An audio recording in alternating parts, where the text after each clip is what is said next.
Welcome students. In previous lecture we are seen integrated rate law. Integrated rate law for the first order reaction in solution. Unit of rate constant for the first order reaction. Half-life of the first order reaction. Half-life and rate constant of the first order reaction. Today we will see the graphical representation of first order reaction.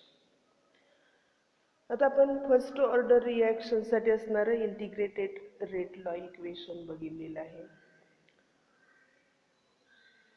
आता त्याच्यामध्ये आपण काय करणार आहे, graphically एखाद्या रिॲक्शनची order ही first order आहे हे आपल्याला जर प्रूव्ह करायचं असेल तर आपण त्याचं व्हेरिफिकेशन करण्यासाठी काय करू शकतो, त्याचे वेगवेगळे ग्राफ काढतो आणि त्या ग्राफवरून दिलेल्या केमिकल रिॲक्शनची ऑर्डर फर्स्ट ऑर्डर आहे का अजून दुसऱ्या कुठल्या ऑर्डरची ती रिॲक्शन आहे याचं आपण काय करू शकतो, व्हेरिफिकेशन करू शकतो आणि त्याच्यासाठी आपल्याला ह्या ग्राफिकल रिप्रेझेंटेशनचा उपयोग होत असतो.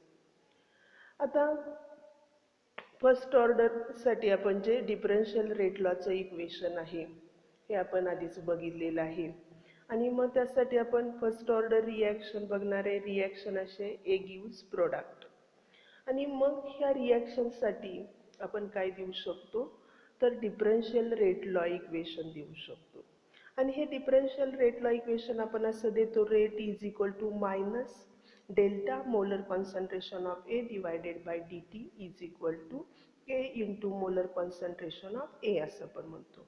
आता इथं आपण टी लिहिले कारण हे जे असणारं कॉन्सन्ट्रेशन आपण काय करत असतो, एटी असतं कारण ते काय असतं, concentration of reactant A at time T असतं. आणि हे जर आपण वेगळ्या पद्धतीनं लिहिलेलं आहे त्याचा मीनिंग सेमच आहे. म्हणजे आपण लिहिलं rate is equal to minus delta molar concentration of A divided by D T is equal to K into molar concentration of A T plus zero.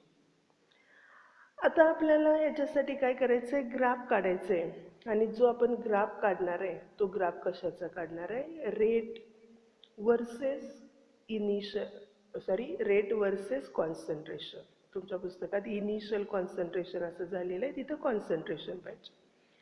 आता आपल्याला रेट वर्सेस काय काढणार आहे, आपण कॉन्सन्ट्रेशन हा ग्राफ काढणार आहे आणि जेव्हा आपण ग्राफ काढतो तेव्हा ग्राफचा आपण काय मिळवत असतो, इक्वेशन, आणि त्या इक्वेशनवरून तुम्हाला तो ग्राफ कसा मिळेल हे आपल्याला काय करता येतं, सांगता येतं. आणि मग इथं जर तुम्ही बघितलं की रेट आपण काय घेणार आहे, वाय ॲक्सिसवरती घेणार आहे, कॉन्सन्ट्रेशन आपण एक्स ॲक्सिसवरती घेणार आहे की हा रेट कॉन्स्टंट आहे आणि इथं प्लस झिरो झिरो हा पण दुसरा कॉन्स्टंट आहे, त्याची व्हॅल्यू झिरो आहे. आणि मग आपल्याला जे इक्वेशन मिळालं ते इक्वेशन काय मिळणार आहे, y is equal to M X plus C. म्हणजे हे जे ग्राफ आहे ह्या ग्राफचं आपण इक्वेशन बघितलं आपल्याला दिलेल्या डिफरन्शियल रेट लॉ इक्वेशनवरून, तर ते equation is in the form of y is equal to M X plus C. आता आपण हा जो प्लॉट आहे rate versus time rate versus concentration. आता इथं जर आपल्याला हा जर ग्राफ रेट वर्सेस कॉन्सन्ट्रेशन आपण काढला आणि त्याचं जर equation y is equal to M X plus C मिळत असेल तर हा जो मिळणारा ग्राफ आहे हा ग्राफमध्ये सी जे आहे त्या सीची व्हॅल्यू झिरो आहे आणि त्यामुळं इथं जो आपल्याला प्लॉट मिळणार आहे तो प्लॉट कसा असणार आहे, straight line passing through the origin. म्हणजे इथं आपल्याला जो ग्राफ मिळतो तो काय मिळतो, straight line passing through the origin. ह्याचं पहिल्यांदा आपण इक्वेशन मिळालं की त्या इक्वेशनवरून तुम्ही कसा ग्राफ मिळणार हे आपण काय करू शकतो, सांगू शकतो. आणि मग तुम्ही जर त्याचा ग्राफ काढला तर ग्राफ आपल्याला तुम्हाला ह्या फिगरमध्ये दाखवल्याप्रमाणे आपण काय घेतलेलं आहे, एक्स ॲक्सिसवरती कॉन्सन्ट्रेशन. आता पुस्तकामध्ये इनिशियल कॉन्सन्ट्रेशन झाले त्यामुळे ह्या डायग्राममध्ये ते तसंच आले, इनिशियल कॉन्सन्ट्रेशन. इथं कॉन्सन्ट्रेशन आहे डिफरंट टाईमचं त्याचं आणि वाय ॲक्सिसवरती रेट आहे आणि मग इथं y is equal to M X plus C हा जो आपल्याला त्याचा काय मिळणार इक्वेशनचा फॉर्म मिळालेला आहे आणि त्यामुळं हा जो ग्राफ असणार आहे हा ग्राफ कसा असणार आहे, straight line passing through the origin असणार आहे. आणि यम म्हणजे काय असतं तर स्लोप येतो, स्लोपवरून आपण यमची व्हॅल्यू काढत असतो. आणि ही जी स्ट्रेट लाईन मिळालेली आहे या स्ट्रेट लाईनचा जर तुम्ही काय काढला, स्लोप काढला, तर त्या स्लोपची व्हॅल्यू येणार आहे. ही व्हॅल्यू कशी असणार आहे, के एवढी असणार आहे. म्हणजे तुमचा जो रेट कॉन्स्टंट आहे ते रेट कॉन्स्टंट तुम्ही ह्या ग्राफिकली सुद्धा काय करू शकता, डिटरमाइन करू शकता. आणि तुम्ही कॅल्क्युलेशनवरून काढलेला रेट कॉन्स्टंटची व्हॅल्यू आणि ग्राफिकली काढलेली रेट कॉन्स्टंटची व्हॅल्यू सेम आली तरीसुद्धा तुम्ही हे फर्स्ट ऑर्डर रिॲक्शन आहे याचं व्हेरिफिकेशन काय करू शकता. अशा पद्धतीनं पहिला जो आपण ग्राफ बघितला तो ग्राफ कशामधला होता, रेट वर्सेस कॉन्सन्ट्रेशन. आता आपण दुसरा ग्राफ बघणार आहे. आता दुसऱ्या ग्राफमध्ये काय करणार आहे, आपण जे इंटिग्रेटेड रेट लॉचं इक्वेशन बघितले ते तुम्हाला माहीत आहे. इक्वेशन कुठलं आहे, K is equal to 2.303 divided by T log base 10 molar concentration A0 divided by molar concentration AT. आता हे जे इक्वेशन आहे हे इक्वेशन आपल्याला काय करायचं आहे, रिअरेंज करायचं आहे. कारण आपण जो ग्राफ काढणार आहे तो ग्राफ कशाचा काढणार आहे, log AT molar concentration at time T versus time हा आपल्याला ग्राफ काढायचा आहे. आणि मग हा ग्राफ काढण्यासाठी हे जे आपल्याला इंटिग्रेटेड रेट लॉचं इक्वेशन आहे हे इंटिग्रेटेड रेट लॉचं इक्वेशन आपल्याला काय करावं लागेल, रिअरेंज करावं लागेल.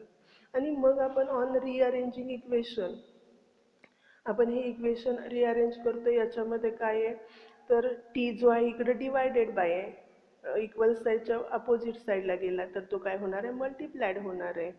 2.303 मल्टिप्लाइड आहे, इक्वल साईडच्या अपोजिट साईडला गेल्यावर ते काय होणार आहे, डिवायडेड बाय होणार आहे. म्हणजे आपल्याला इक्वेशन काय मिळालं बघा, रिअरेंजिंग इक्वेशन असे आपल्याला के टी डिवायडेड बाय 2.303. आता log base 10 A0 divided bye AT आहे. आणि मग आपण हा लॉग कशाच्या स्वरूपात लिहित असतो, वजाबाकीच्या स्वरूपात लिहित असतो. आणि त्या पद्धतीनं तुम्हाला आपण काय केलेलं आहे, हे इक्वेशन लिहिलेलं आहे.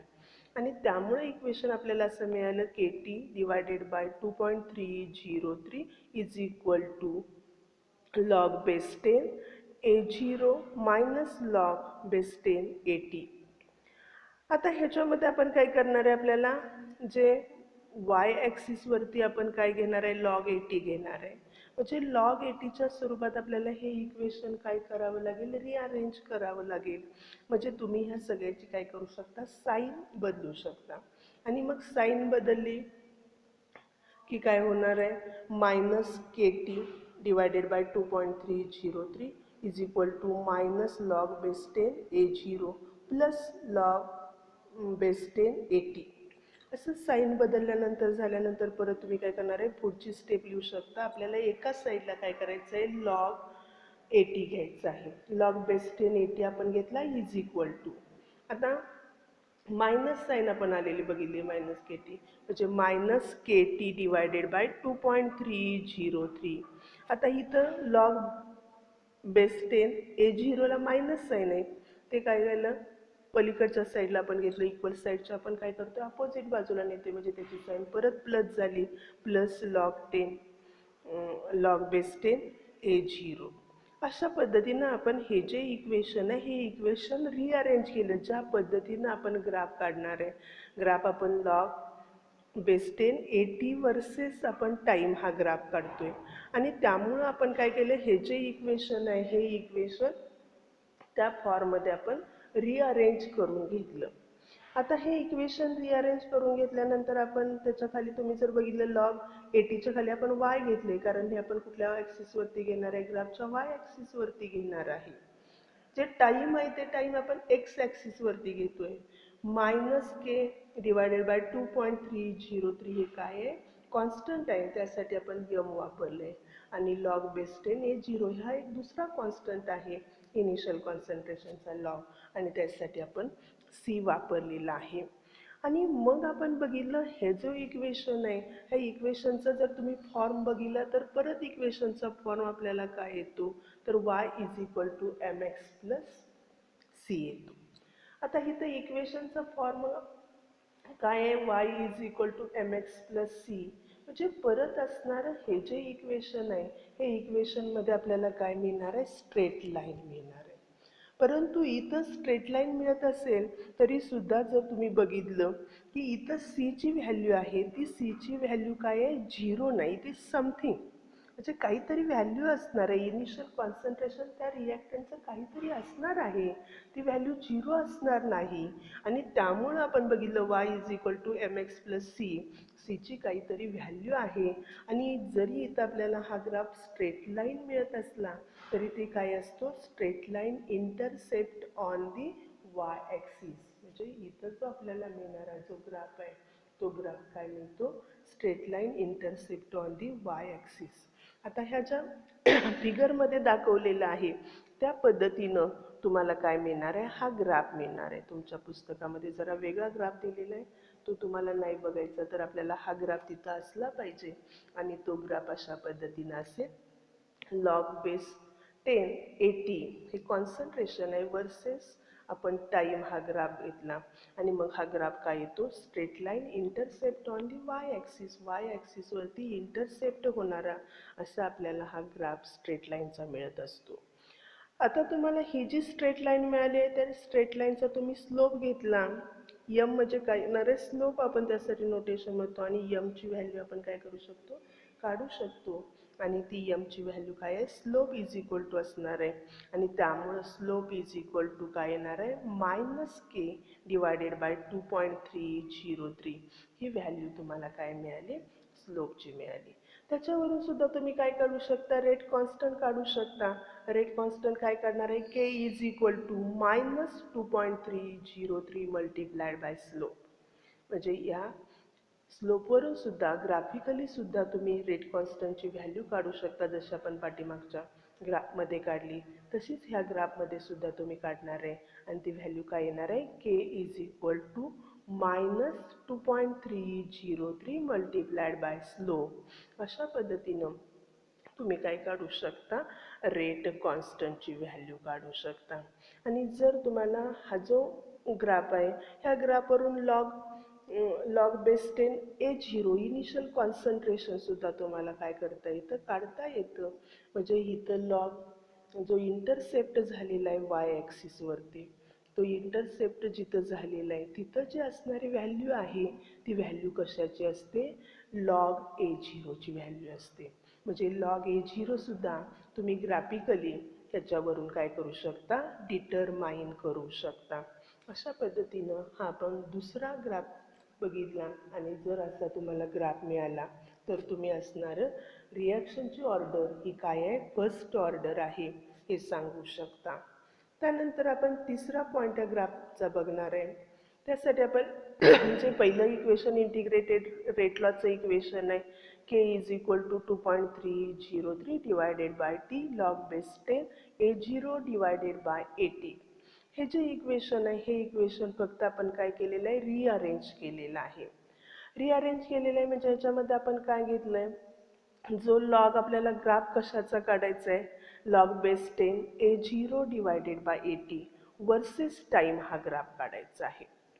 आणि त्यामुळं आपण हे जे तुमच्या पुढे इक्वेशन रिअरेंज करून लिहिलेलं आहे ते इक्वेशन आलेलं आहे log base 10 A0 divided by 80 हे आपण वाय ॲक्सिसवरती घेतो. हे आपण कशावरती घेणार आहे, वाय ॲक्सिसवरती घेणार आहे. आता जे टाईम आहे ते टाईम आपण एक्स ॲक्सिसवरती घेतोय, के डिवायडेड बाय 2.303.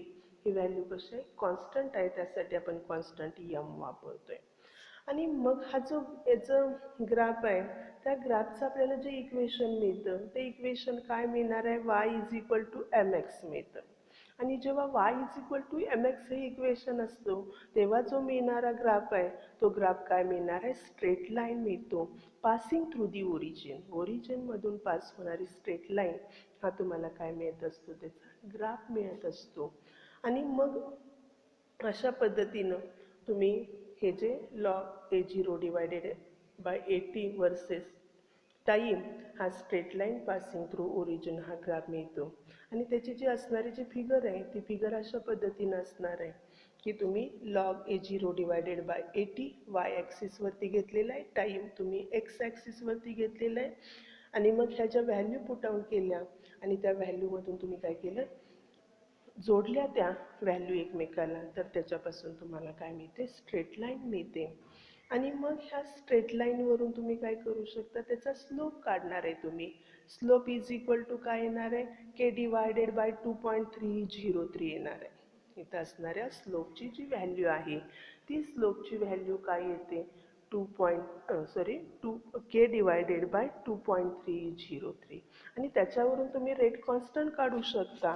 रेट कॉन्स्टंटची व्हॅल्यू काय येणार आहे, तर rate constant K is equal to 2.303 multiplied by slope. आणि अशा पद्धतीनं आपण ग्राफिकली सुद्धा काय काढू शकतो, रेट कॉन्स्टंटची व्हॅल्यू काढू शकतो. आणि मग जर तुम्हाला दिलेली रिॲक्शन ही फर्स्ट ऑर्डर आहे का हे जर तुम्हाला काय करायचं आहे, व्हेरीफाय करायचं असेल, तर तुम्ही त्याचे असणारे त्या रिॲक्शनसाठी तुम्ही हे 3 ग्राफ काढू शकता आणि ग्राफिकली जर तुम्हाला मिळणारे रिझल्ट सारखे आले तर तुम्ही म्हणू शकता ही जी रिॲक्शन आहे ती काय आहे, फर्स्ट ऑर्डर आहे, अन्यथा त्याची ऑर्डर काय असणार आहे, वेगळी असणार आहे. अशा पद्धतीनं आपल्याला first law second law first order second order याचं अशा पद्धतीनं दिलेल्या रिॲक्शनची ऑर्डर व्हेरिफिकेशन करण्यासाठी ह्या ग्राफिकल रिप्रेझेंटेशनचा उपयोग होत असतो. आता पुढे आपण बघतोय example of the first order reaction. First order रिॲक्शनची तुम्हाला एक्झाम्पल विचारली गेली तर तुम्हाला ती सांगता आली पाहिजेत. आता त्यातली आपण काही एक्झाम्पल देतोय. त्यातलं पहिलं एक्झाम्पल आहे डिकम्पोजिशन ऑफ हायड्रोजन पेरॉक्साईड. हे जो हायड्रोजन पेरॉक्साईड आहे H2O2, आता त्याचे जर तुम्ही बघितले त्याचं डिकम्पोजिशन होते तेव्हा त्याचे 2 मोल्स लागतात आणि 2 मोल्स आपण घेतलेल्या हायड्रोजन पेरॉक्साईडचे आणि त्याचं डिकम्पोजिशन झालं तर त्यापासून काय होणार आहे, 2 मोल लिक्विड वॉटरचे तयार होत आहेत आणि 1 मोल गॅसियस ऑक्सिजनचा तयार होतोय. आता ही जी रिॲक्शन आहे ह्या रिॲक्शनचं रेट ऑर्डरचं इक्वेशन तुम्ही काय करू शकता, एक्सपेरिमेंटली डिटरमाइन केलं तर आपल्याला मिळणारं जे इक्वेशन आहे रेट लॉचं, rate is equal to K into molar concentration of H2O2 that is the hydrogen peroxide. आणि इथं जर तुम्ही बघितलं त्याच्या असणारा जो एक्सपोनंट आहे किंवा त्याची असणारी पॉवर आहे रिॲक्टंट कॉन्सन्ट्रेशनची ही 1 आहे. जरी इथं आपण 2 मोल घेतले असले तरी रिॲक्शनचा रेट एकाच मोलवरती काय आहे, अवलंबून आहे आणि त्यामुळं ही जी रिॲक्शन आहे ही रिॲक्शन काय आहे, फर्स्ट ऑर्डर रिॲक्शन आहे. आता दुसरं एक्झाम्पल आपण बघणार आहे. दुसऱ्या एक्झाम्पलमध्ये आपण डायनायट्रोजन पेंटॉक्साईड घेतलेलं आहे दॅट इज N2O5. त्याचे सुद्धा आपण 2 मोल घेतलेले आहेत. हा रिॲक्टंट गॅसियस फॉर्ममध्ये आहे डायनायट्रोजन पेंटॉक्साईड. त्याचं सुद्धा काय होते, डिकम्पोजिशन होते आणि डिकम्पोजिशन ऑफ आपण काय बघतोय, डायनायट्रोजन पेंटॉक्साईड. ते डिकम्पोजिशन होऊन त्याच्यापासून आपल्याला 4 मोल हे नायट्रोजन डायऑक्साईडचे मिळत आहेत आणि 1 मोल आपल्याला काय मिळतोय, ऑक्सिजनचा मिळतोय. आता ही जी रिॲक्शन आहे ह्या रिॲक्शनचं सुद्धा आपण रेट लॉचं इक्वेशन एक्सपेरिमेंटली डिटरमाइन केलेलं इक्वेशन आपल्याला असं मिळतं, rate is equal to K into molar concentration of N2O5 that is the dinitrogen pentoxide. हे जे कॉन्सन्ट्रेशन टर्म रिॲक्टंटचे त्याचा असणारा एक्सपोनंट किंवा त्याची असणारी पॉवर ही 1 आहे, म्हणजे ही सुद्धा काय आहे, फर्स्ट ऑर्डर रिॲक्शन आहे. आणि त्याच्यावरून तुमच्या असं लक्षात येईल की बाबा जरी रिॲक्टंटचे 2 मोल आपल्याला बॅलन्स्ड केमिकल इक्वेशनमध्ये दिसत असले तरी रिॲक्शनचा रेट हा एकाच मोलवरती रिॲक्टंटच्या अवलंबून आहे आणि त्यामुळं ही जी रिॲक्शन आहे ही रिॲक्शन काय आहे, फर्स्ट ऑर्डर रिॲक्शन आहे. अशा पद्धतीनं तुम्हाला जेव्हा रेट लॉची इक्वेशन लिहावी लागतात तेव्हा ही जी रेट लॉची असणारी इक्वेशन आहे ही रेट लॉची इक्वेशन एक्सपेरिमेंटली डिटरमाइन केलेल्या आपण रेट लॉवरून लिहित असतो आणि त्यामुळे तुम्हाला ते काय करावे लागते, लक्षात ठेवावी लागतील, जेणेकरून तुम्हाला परीक्षेमध्ये लिहिताना उपयोगी पडतील. कारण जर इथं 2 मोल हायड्रोजन पेरॉक्साईडचे आणि 2 मोल डायनायट्रोजन पेंटॉक्साईडचे दिसत असले तरी रिॲक्शनचा रेट एकाच मोलवरती अवलंबून आहे, म्हणून ह्या काय आहेत, फर्स्ट ऑर्डर रिॲक्शन आहेत. त्यानंतर पुढे जाऊन आपण बघतो integrated rate law for the gas phase reaction. आता इथं आपण काय करतोय की इथं जे असणारे जे रिॲक्टंट आहेत आणि इथं जे असणारे जे प्रोडक्ट आहेत हे दोन्हीही कशामध्ये आहेत, गॅसियस फेजमध्ये आहेत. आता इथं असणारे रिॲक्टंट आणि प्रोडक्ट गॅसियस फेजमध्ये असेल तर जे आपल्याला मिळणारं रेट लॉचं इक्वेशन आहे त्या रेट लॉच्या इक्वेशनमध्ये कसे बदल होतात हे आपल्याला काय करायचं बघायचं आहे. आणि मग त्यासाठी आपण काय घेतलंय, for the gas phase reaction त्यासाठी आपण एक जनरल रिॲक्शन घेतोय की त्याच्यामध्ये असणारे रिॲक्टंट आणि प्रोडक्ट हे गॅसियस स्टेटमध्ये आहेत. त्यासाठी आपण रिॲक्शन घेतली एक गॅसियस स्टेटमध्ये आहे त्याच्यापासून एक यूज म्हणजे आपण ॲरो दाखवलेला आहे आणि त्याच्यापासून आपल्याला बी मिळतो. बी काय आहे, प्रोडक्ट आहे, तो गॅसियस स्टेटमध्ये आहे आणि दुसरा प्रोडक्ट आपल्याला सी मिळतो, हा सुद्धा कसा आहे, गॅसियस स्टेटमध्ये आहे. आता ही जी रिॲक्शन आहे त्याच्यामध्ये एकच रिॲक्टंट आहे आणि हा जो रिॲक्टंट आहे त्याचं जे असणारं इनिशियल प्रेशर आपण म्हणतो रिॲक्टंट ए, त्याचं आपण घेतलेलं इनिशियल प्रेशर आपण त्यासाठी जे नोटेशन वापरतोय ते नोटेशन काय आहे, पी आय. आय आपण स्मॉल आय वापरतोय कारण इनिशियल प्रेशर हे काय आहे, initial pressure of the reactant H आहे. आता काय होणार आहे, ही रिॲक्शन कॅरीड आउट होणार आहे, रिॲक्शन होणार आहे, चालू होणार आहे आणि त्यावेळेला काय होणार आहे, हे जे असणारं त्याचं इनिशियल प्रेशर रिॲक्टंट एचं ते काय होणार आहे, डिक्रीज होणार आहे. आणि आपण असं म्हणतोय, असं आपण कन्सिडर करतोय हा जो रिॲक्टंट ए आहे त्याचं pressure decreases by small x within time T. T या टाईममध्ये तो जो रिॲक्टंट आहे त्या रिॲक्टंटचं प्रेशर काय होणार आहे, डिक्रीज होणार आहे आणि ते एक्स स्मॉल एक्सनं ते काय होतं आहे, डिक्रीज होतं आहे आणि त्यामुळं आपण pressure of reactant A at time T काढू शकतो आणि ते प्रेशर आपण काय म्हणणार आहे, पी सफिक्स ए वापरले. रिॲक्टंट एचं असणारं टाईम टीला प्रेशर त्याला आपण पी ए असं म्हणतोय आणि ते कसं काढणार आहे आपण, इनिशियल प्रेशरमधून डिक्रीज झालेलं प्रेशर आपण बघणार आहे आणि त्यामुळं आपल्याला इक्वेशन मिळतं P A is equal to P I minus X. हे काय झालं, रिॲक्टंट एचं असणारं टाईम टीला प्रेशर आहे. रिॲक्टंट एचं टाईम टीला असणारं हे प्रेशर आहे. आता आपण बघितलं की इथं जे प्रोडक्ट तयार होत आहेत ते प्रोडक्ट कुठले आहेत, बी आणि सी आहेत, ते सुद्धा काय आहेत, गॅसियस फॉर्ममध्ये आहेत आणि मग त्या प्रोडक्टसुद्धा काही प्रेशर असणार आहे. Pressure of product B and C at time T हे काय असणार आहे, एक्स असणार आहे. म्हणून आपण इथं पी बी असं बघितले, बी सफिक्स वापरले, आपण काय म्हणतोय, प्रेशर ऑफ द प्रोडक्ट बी. तेवढंच काय असणार आहे, त्याचे एक एकच मोल्स आहेत म्हणजे त्या दोन्हीच असणारं प्रेशर सारखं असणार आहे. म्हणजे प्रोडक्ट बीचं pressure is equal to pressure of the product C हे इक्वल आहे आणि ते कशा एवढं आहे, स्मॉल एक्स एवढं आहे. आता आपण बघायचं आहे की टोटल प्रेशर ह्या रिॲक्शनचं काय असणार आहे. ही जी रिॲक्शन होते ह्या रिॲक्शन मिक्सचर आपण म्हणतोय आणि त्याचं असणारं टाईम टीला असणारं आपण काय करणार आहे, प्रेशर काढणार आहे आणि ते total pressure of at time T आपण असं काढू शकतो. हे त्याला आपण पी असं म्हणणार आहे. पी इज इक्वल टू काय येणार आहे, रिॲक्टंटचं प्रेशर आपल्याला माहीत आहे पी आय मायनस एक्स आहे प्लस प्रोडक्ट बीचं प्रेशर एक्स आहे आणि प्रोडक्ट सीचं प्रेशरसुद्धा एक्स आहे.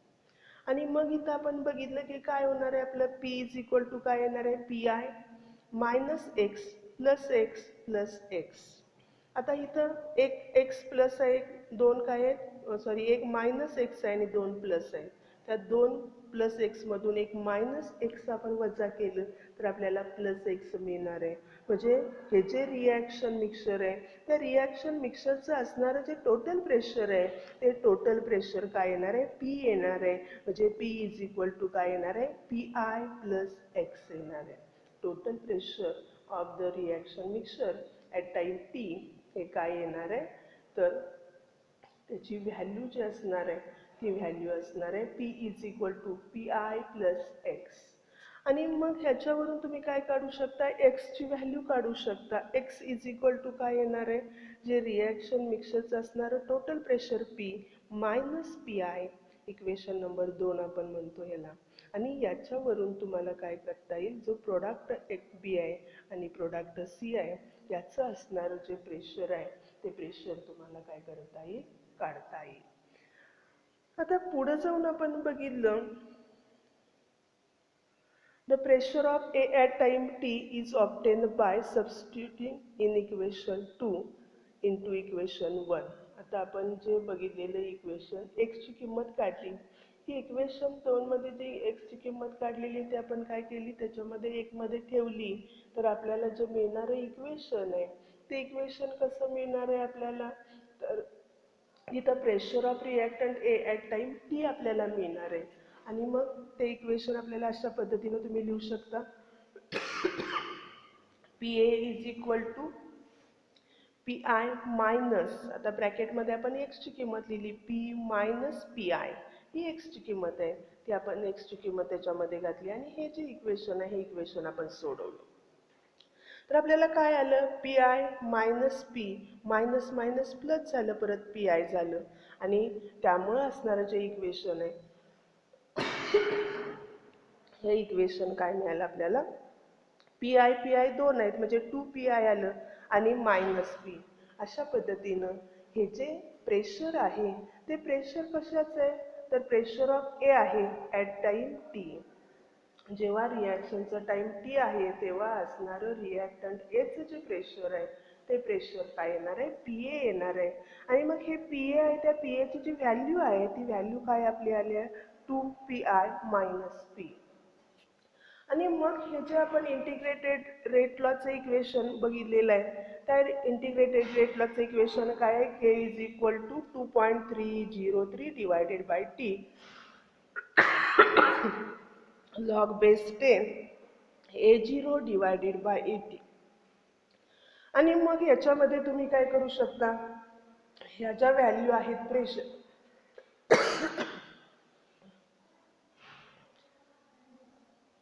जे कॉन्सन्ट्रेशन आहे त्या कॉन्सन्ट्रेशनच्या ऐवजी आपण काय वापरणार आहे, प्रेशर टर्म वापरणार आहे.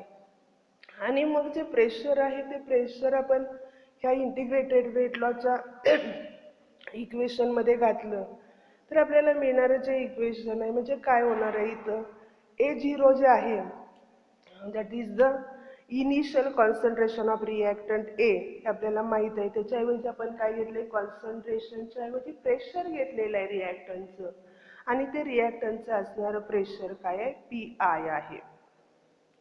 आता टाईम टीला असणारं रिॲक्टंट एचं जे प्रेशर आहे त्याची सुद्धा व्हॅल्यू आपण काढलेली आहे, ती पी ए आहे आणि त्याची व्हॅल्यू तुम्ही बघितली 2 PI मायनस पी आहे. आणि ह्या व्हॅल्यू आपण फक्त काय केले, कॉन्सन्ट्रेशनच्या ऐवजी आपण काय घेतले, त्याचं प्रेशर घेतलंय. आणि हे जे प्रेशर आहे हे प्रेशरला आपण पार्शियल प्रेशर सुद्धा म्हणत असतो.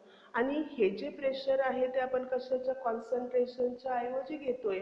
आणि मग हे आपण जे इंटिग्रेटेड रेट लॉचं इक्वेशन आहे त्याच्यामध्ये ह्या व्हॅल्यू तुम्ही काय करू शकता, भरू शकता. आणि मग आपल्याला काय मिळणार आहे, integrated rate law equation for the gas phase reaction. जेव्हा त्याच्यामध्ये असणारे रिॲक्टंट आणि प्रोडक्ट हे काय आहे, गॅसियस स्टेटमध्ये आहेत, तेव्हा तिथं कॉन्सन्ट्रेशन ही टर्म वापरली जात नाही, त्याच्याऐवजी तिथं पार्शियल प्रेशर वापरलं जातं. आणि मग त्यावेळेला आपण काय करतो, हे जे इक्वेशन आहे ते इक्वेशन आपण अशा पद्धतीनं काय केलेलं आहे, कन्वर्ट केलेलं आहे. आणि मग त्यावेळेला तुम्ही काय लिहू शकता, K is equal to 2.303 divided by T log base 10. आता A0च्या ऐवजी तुम्हाला माहिती आहे त्याची व्हॅल्यू काय आहे, P I, that is the initial partial pressure किंवा इनिशियल प्रेशर म्हटलं तरी चालेल. इनिशियल प्रेशर ऑफ रिॲक्टंट ए असणार आहे. आता एटी म्हणजे काय असणार आहे, तर pressure of the reactant at time T, आणि त्याची व्हॅल्यू आपण काढलेली आहे, ती व्हॅल्यू किती आहे, 2 PI मायनस पी. आणि हेच आपण ह्या इक्वेशनमध्ये भरलं आणि मग आपल्याला जे इक्वेशन आहे ते इक्वेशन काय मिळालं, K is equal to 2.303 divided by T log base 10 PI divided by 2 PI minus P. हे जे इक्वेशन नंबर काय मिळालं आपल्याला 3 मिळालं. आता ह्या इक्वेशनमध्ये आपण बघितलं पी काय आहे, तर P is the total pressure of the reaction mixture at time T आहे. आणि अशा पद्धतीनं तुम्हाला हे सुद्धा इंटिग्रेटेड रेट लॉचं इक्वेशन 2 मार्क्ससाठी विचारलं जाऊ शकतं. When the reactant are present in gaseous phase किंवा for the gas phase reaction. तुम्हाला प्रश्न विचारला give an integrated rate law equation for the gas phase reaction. तर तुम्ही हे जे इक्वेशन आहे हे इक्वेशन तुम्ही देऊ शकता. ते सुद्धा तुम्हाला 2 मार्क्ससाठी विचारलं जाऊ शकतं. अशा पद्धतीनं आपण हे जे इक्वेशन वापरलेलं आहे जेव्हा तुमचे असणारे रिॲक्टंट आणि प्रोडक्ट हे काय आहेत गॅसियस फेजमध्ये आहेत तेव्हा तुम्ही अशा पद्धतीचं इक्वेशन काय करू शकता देऊ शकता. त्यानंतर आपल्याला पुढचा पॉईंट बघायचा आहे आणि पुढचा पॉईंट आहे झिरो ऑर्डर रिॲक्शन्स. आता झिरो ऑर्डर रिॲक्शनची डेफिनेशन अशी दिली जाते the zero order reaction is defined as the reaction whose rate is independent of the reactant concentrations and remain constant throughout the course of the reaction. Zero order reaction कशाला म्हणलं जातं, तर the reaction whose rate की ज्या reaction की ज्याचा rate काय असतो इंडिपेंडंट असतो म्हणजे अवलंबून असत नाही कशावरती रिॲक्टंट कॉन्सन्ट्रेशनवरती. त्या रिॲक्शनचा रेट हा रिॲक्टंट कॉन्सन्ट्रेशनवरती अवलंबून असत नाही आणि त्यामुळे तो रेट काय असतो कॉन्स्टंट असतो through out the reaction course of reaction. आपण म्हणतो जोपर्यंत ती रिॲक्शन चालू आहे तोपर्यंत त्या रिॲक्शनचा असणारा जो रेट आहे तो रेट काय राहतो कॉन्स्टंट राहतो. अशा ज्या रिॲक्शन आहेत त्या रिॲक्शनला आपण काय म्हणतो झिरो ऑर्डर रिॲक्शन असं म्हणतो. आणि म्हणून आपण असं म्हणलेलं आहे the rate of zero order reaction is independent on the reactant concentration. रिॲक्टंटच्या कॉन्सन्ट्रेशनवरती रिॲक्शनचा रेट अवलंबून असत नाही. अशा ज्या रिॲक्शन आहेत त्या रिॲक्शनला आपण काय म्हणत असतो झिरो ऑर्डर रिॲक्शन असं म्हणतो. आणि मग ह्या ज्या झिरो ऑर्डर रिॲक्शन आहेत ह्या झिरो ऑर्डर रिॲक्शनसाठी आपल्याला काय बघायचं आहे तर integrated rate law equation for the zero order reactions. तुम्हाला परीक्षेमध्ये हे सुद्धा प्रश्न विचारला जाऊ शकतो give an integrated rate law equation for the zero order reaction. जसा फर्स्ट ऑर्डर रिॲक्शनसाठी विचारला गॅस फेज रिॲक्शन फर्स्ट ऑर्डरसाठी विचारला तसा झिरो ऑर्डर रिॲक्शनसाठी सुद्धा तुम्हाला इंटिग्रेटेड रेट लॉचं इक्वेशन किंवा डेरिवेशन काढायला विचारलं जाऊ शकतं. आणि मग आपल्याला हे जे integrated rate law equation for zero order reaction काढायचं आहे त्यासाठी आपण एक जनरल रिॲक्शन घेणार आहे की ती रिॲक्शन कशी असली पाहिजे झिरो ऑर्डर असली पाहिजे की ज्याच्यावरती असणारा रिॲक्शनचा रेट त्याच्या रिॲक्टंटच्या कॉन्सन्ट्रेशनवरती अवलंबून असत नाही. अशी एक आपण जनरल रिॲक्शन घेतो ए गिव्स प्रोडक्ट म्हणजे या ए हा इथं रिॲक्टंट आहे आणि त्याच्यापासून आपल्याला काय मिळणार आहे पी हा प्रोडक्ट मिळणार आहे. आणि मग आपण ही जी रिॲक्शन आहे ह्या रिॲक्शनसाठी आपण डिफरन्शियल रेट लॉ इक्वेशन देणार आहे आणि differential rate law equation is given by आपल्याला माहीत आहे ते कसं दिलं जातं rate is equal to minus delta molar concentration of A divided by D T is equal to K into molar concentration of A raise to zero. आता रिॲक्टंटचा rate इथं जे असणारा एक्सपोनंट आहे एचा हा काय आहे झिरो आहे कारण ही जी असणारी ऑर्डर ऑफ रिॲक्शन काय आहे झिरो आहे.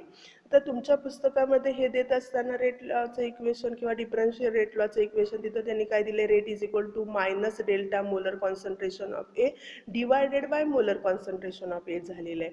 तिथं तुम्ही दुरुस्त करून घ्यायचं आहे तिथं काय असलं पाहिजे डी टी असलं पाहिजे म्हणजे तुमचं असणारं इक्वेशन काय येणार आहे rate is equal to delta molar concentration of A divided by dt is equal to K into molar concentration of A raised to 0. 0 हा एक्सपोनंट आहे रिॲक्टंटचा आणि त्याची व्हॅल्यू 0 आहे म्हणजे ही काय झाली झिरो ऑर्डर रिॲक्शन झाली. आणि मग तुम्हाला माहीत आहे कुठल्याही व्हॅल्यूचा जेव्हा एक्सपोनंट किंवा घातात किंवा त्याची पॉवर 0 असते तेव्हा त्याची व्हॅल्यू काय येते 1 येते आणि मग इथं 1 आलं 1 multiplied by K is equal to काय येणार आहे के येणार आहे. म्हणजे तुमचं जे असणारं जे इक्वेशन आहे ते इक्वेशन काय झालं minus delta molar concentration of A divided by D T is equal to K. याला आपण इक्वेशन नंबर 4 म्हणले. तुम्ही 1 इक्वेशन सुद्धा म्हणू शकता कारण पुढचेच आम्ही नंबर मी पुढे केल्यामुळं तुम्ही एक इक्वेशन म्हणलं तरी चालू शकते. आता हे जे इक्वेशन आहे 4 हे आपण काय करणार आहे रिअरेंज करणार आहे. हे जे इक्वेशन आहे हे इक्वेशन तुम्ही रिअरेंज केलं. आता रिअरेंजिंग केल्यावरती काय होणार आहे लाईक टर्म आपण एकत्र घेत असतो. आता इथं डेल्टा ए आहे फक्त इथं ए नाही त्यामुळे आपण काय केले डेल्टा मोलर कॉन्सन्ट्रेशन ऑफ ए एका साईडला घेतलेलं आहे.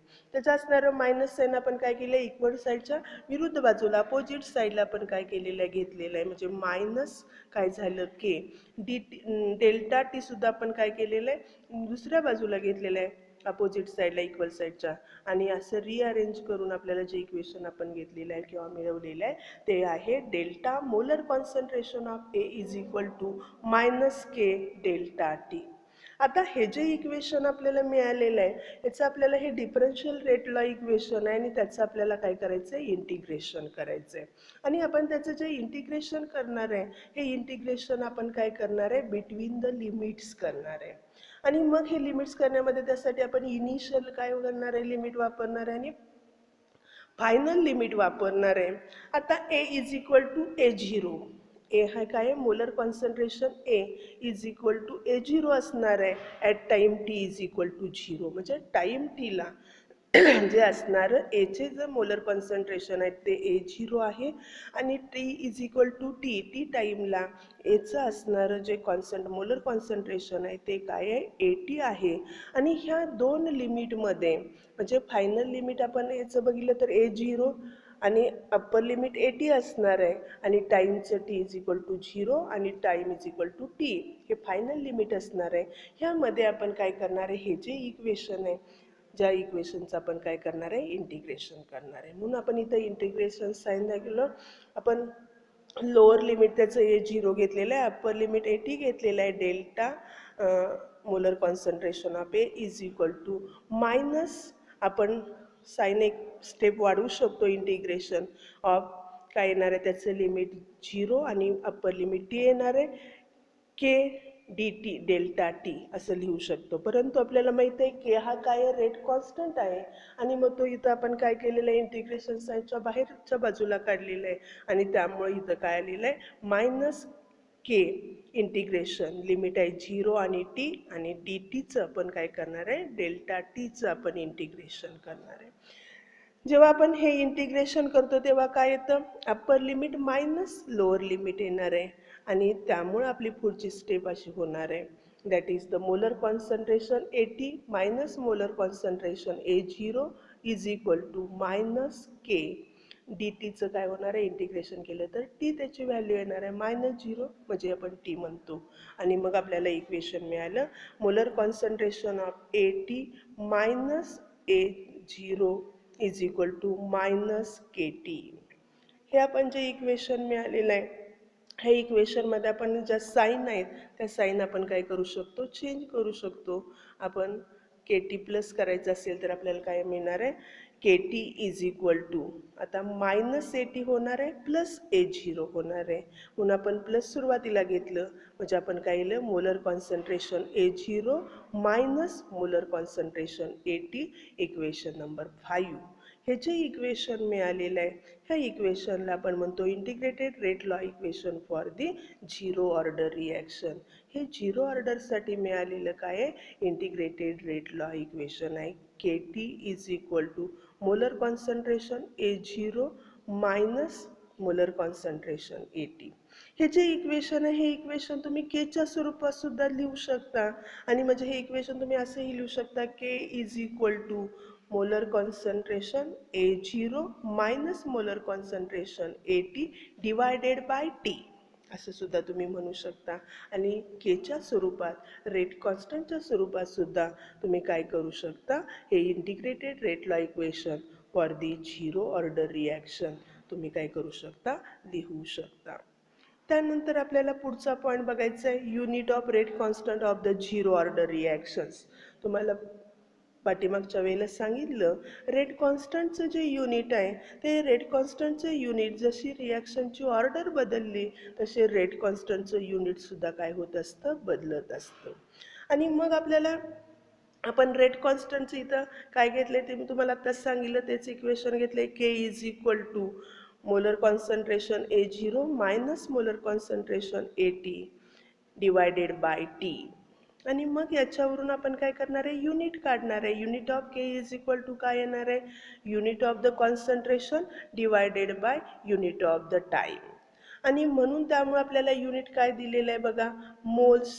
कॉन्सन्ट्रेशनचं युनिट काय असतं, मोल्स पर लिटर किंवा मोल्स पर डेसिमीटर क्यूब. आणि टाईमच आपण घेतले. टाईम तुम्ही सेकंदमध्ये घेतलं, मिनिटमध्ये घेतलं, आवर्समध्ये घेतलं. जे टाईम असणार आहे त्या पद्धतीनं तुम्ही काय करू शकता, तिथं लिहू शकता सेकंड, मिनिट आणि आवर्स. आणि त्यामुळं जे युनिट आहे ते युनिट पुढं तुम्हाला लिहिलेलं आहे, मोल्स पर लिटरच्या ऐवजी पर डेसिमीटर क्यूबसुद्धा तुम्ही लिहिणार आहे पर मीटरच्या ऐवजी. आणि त्यामुळं जे केचं युनिट आहे ते केचं युनिट असं सुद्धा तुम्ही लिहू शकता, moles per decimetre cube time raise to -1. म्हणजे जे टाईम सेकंडमध्ये, मिनिट्समध्ये आणि आवर्समध्ये त्या पद्धतीनं तुम्ही ते परत काय करू शकता, रिअरेंज करू शकता. आणि मग इथं तुम्ही जर बघितलं, the unit of rate constant of the zero order reaction, तर झिरो ऑर्डरसाठी जे असणारं रेट कॉन्स्टंट जे युनिट आहे, the unit of rate constant of zero order reaction are same as the rate. आपण सुरुवातीला रेट ऑफ रिॲक्शनचं जे युनिट बघितलं, रेट ऑफ रिॲक्शनचं युनिटसुद्धा काय होतं, moles per decimetre cube time raise to -1. आणि इथं सुद्धा काय मिळालं आपल्याला, moles per decimetre cube time raise to -1. म्हणून तुम्ही असं म्हणू शकता, जे रेट ऑफ रिॲक्शनचं युनिट आहे तेच युनिट कशाचं आहे, झिरो ऑर्डर रिॲक्शनचं आहे. तुम्हाला प्रश्न विचारला जाऊ शकतो, which order reaction have the unit as the same of the rate of reaction. तर तुम्हाला सांगता आलं पाहिजे, zero order reaction have the same unit as the rate of reaction. अशा पद्धतीनं तुम्हाला प्रश्न विचारला तर तुम्हाला त्याचं काय करता आलं पाहिजे, उत्तर देता आलं पाहिजे. इथं आपण काय करतोय, थांबतोय.